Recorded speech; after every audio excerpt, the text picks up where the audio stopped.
Kevin McCullough. With us, Kevin McCullough. Glad to be with you. Times Square is where we come to you from every week. That Kevin Show. We've kind of mixed the top headlines with what's going on with a little bit of fun for your weekend. So thank you for taking us with you. All things related, thatkevinshow.com. Thatkevinshow.com. You can check us out there. Gabriella Hoffman is my guest. And Gabby, I want to talk about this competitive idea. Then the president kind of drew the contrast. I don't know that anybody else was connecting the two, but he's saying to RFK, go fix the public health issues. We're going to work on energy over here. The real story about fossil fuels is that every civilization that has used them effectively has helped lift their civilizations out of poverty. And in fact, the wealthiest nations on the planet and throughout history have figured out a way to use them. And the U.S. uses them more safely and more cleanly than any place in known civilization. It's not a bad thing that we're going to go domestically find energy sources, is it? That's not going to impact public health? No, and I think exploring fossil fuels and not admonishing them is actually going to be to our benefit, not only for the economy, for our energy supply, to really become dominant and abundant and a net exporter and leader in energy again.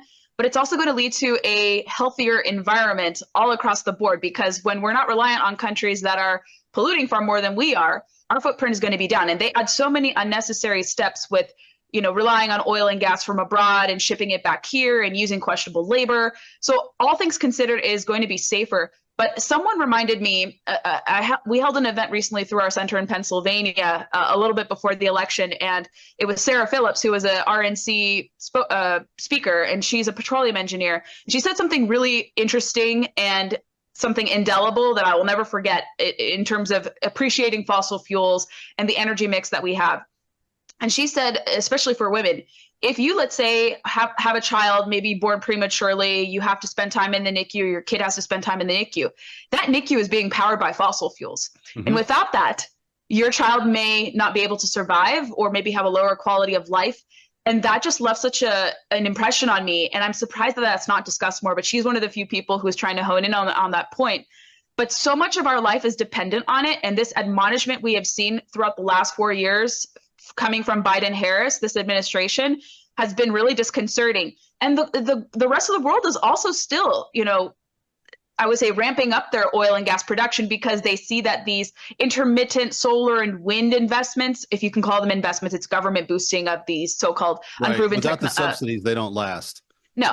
And so solar and wind is not working. That is why you see technology companies, previous net zero, even climate alarmist proponents, like Microsoft, Amazon, all these tech companies now are going big on nuclear, because they see that solar and wind cannot meet the needs, the electricity demands, not only for AI data centers, but even just for the amount of energy and electricity we're consuming as a society. And it's not a bad thing. It means that people are going to be having more comfortable living conditions. Things are going to be quicker, internet, whatever, AI data centers. It's kind of akin to trying to feed the human body nothing but lettuce and expecting it to last very long. Right. I guess technically you could do it for a while, but no one's going to be happy about it. And that's kind of the best illustration I can come up with, that wind and solar are kind of like lettuce in the energy menu. They'll last for a while, but it's really expensive, takes a whole lot of it. And you mentioned the AI data centers.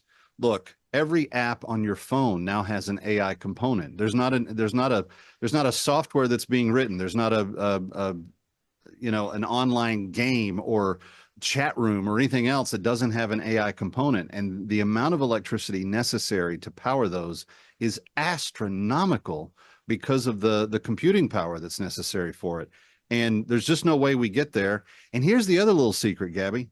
We didn't go down in our use of fossil fuels even a single gallon over the 4 years that Biden and Harris were there. They tried to make us think that we weren't as dependent upon them, but we actually increased our dependence upon them.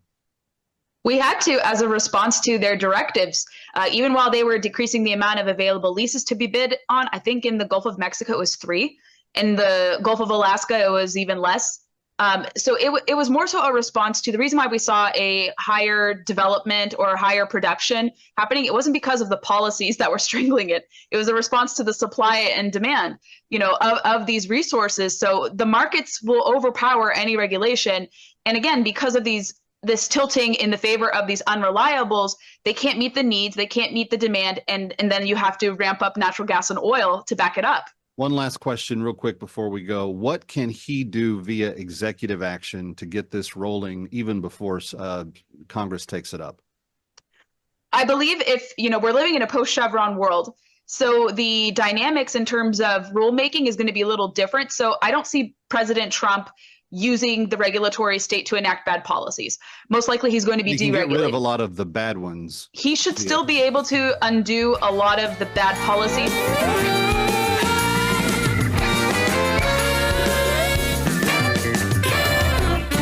Stick around for more of That Kevin. Next, That Kevin Show with Kevin